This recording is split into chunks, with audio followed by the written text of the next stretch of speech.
Hi there, my name is Vijay Prasad and this is my third video for my e-portfolio.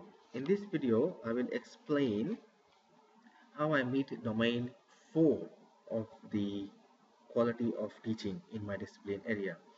I will select only two main artifacts for this particular video, namely the discussion forums, Google Docs, and in fact the workshop activity to some extent that meets this particular domain.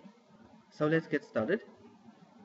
For IS-F21, as part of the community of practice or encouraging community of practice, of course, we have got discussion forums for each of the topics.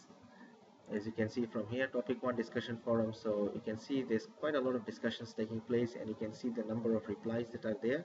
So for each of the topics, I have a specific discussion forum where all students feel that comfort, and they also contribute to their learning environment, and most of the students also support the learning by providing, like for example, this particular student has always been providing lots of items on Moodle through the discussion forum. So I'm also acknowledging them and giving them positive reinforcements by giving them a pat on the back, so to say, to explore and continue in such discussions. So this is one of the good examples of community of practice.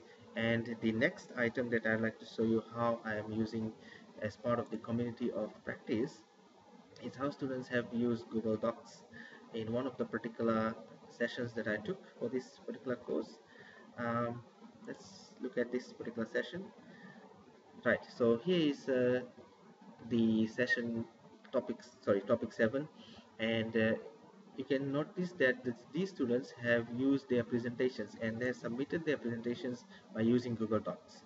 So basically I'm using Google Docs, and students were able to view each other's work, and you can notice that I started it with the research activity discussion, and in this case I have asked them to do some findings and to publish these findings for in the forum for others to comment on. But what that turned out to be was for them to discuss and create their presentations and share it on Google Slides, through Google Slides. So these are the students who have actually contributed in this particular class. This was one specific tutorial class that I conducted in that particular week.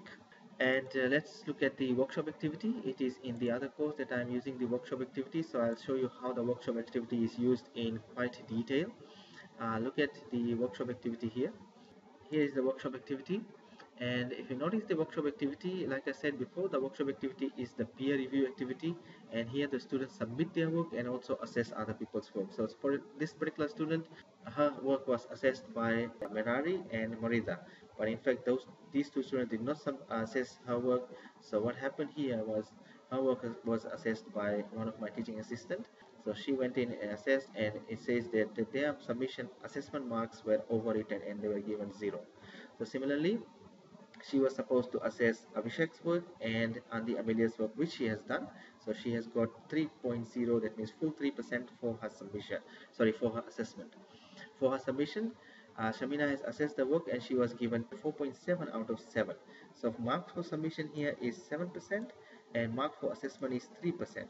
In this particular case, this particular student has assessed Abhishek Kumar's work and Andi Amelia's work, and she has given 5.9 to Andi Amelia, and she has given 5.4 out of 7 to Abhishek Kumar, and she in turn got 3 for assessing both students' work. Alright, so if she had assessed only one person's work, then her mark would be maybe 1.5. It will be just half of what she has done, because she has to assess two students' work, which she did in this case. So she's getting full 3% just for assessing two students' work. And the two students who were supposed to assess her work did not assess it, so they are getting 0 for assessment. However, one of my TAs went in and assessed her work and gave 4.7 to her, and their marks are overwritten, indicating the indication are given with the red dash over here. That means their percentages are not included when giving 4.7 out of 7 over here. So this is how the workshop activity works, and the students here are able to see the other students work, and they learn more by engaging in proper feedback. And I will have to switch back to the assessment phase to show you the actual rubric that are being used for this particular site, and I do not want to do that for now, but there's a rubric that is used, and it is a very simple and easy to use rubric for the students, because the students are assessing the work. So I thought providing them with a simple rubric will help. So that's how I've been using the workshop activity, and it is quite fascinating to see that the students assess others' work, and for those students who do not assess it properly, so we step in and assess their work for them. And you notice on the mark sheet how the marks are shown. So let me just click on the mark sheet and let me pick one particular student who I'm sure has contributed quite well.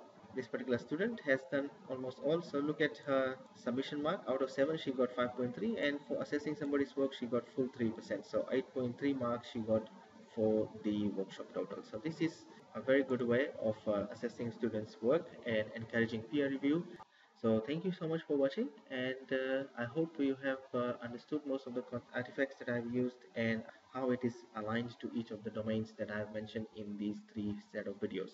Please don't forget to click on the like button at the bottom of the screen on my e-portfolio. Thank you so much.